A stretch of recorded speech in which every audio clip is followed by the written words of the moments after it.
Daniel Ciave.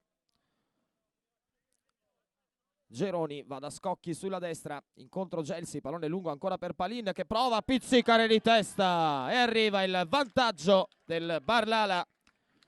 Non riesce ad opporsi fisicamente Farelli, Palin prende posizione, pizzica il pallone e mette fuori causa Messina. 1-0 Barlala, sesto minuto e 30 secondi. Gran palla davvero in profondità, bravissimo però Palin, bastava pettinare il pallone, lo fa benissimo. Adesso Gelsi di nuovo.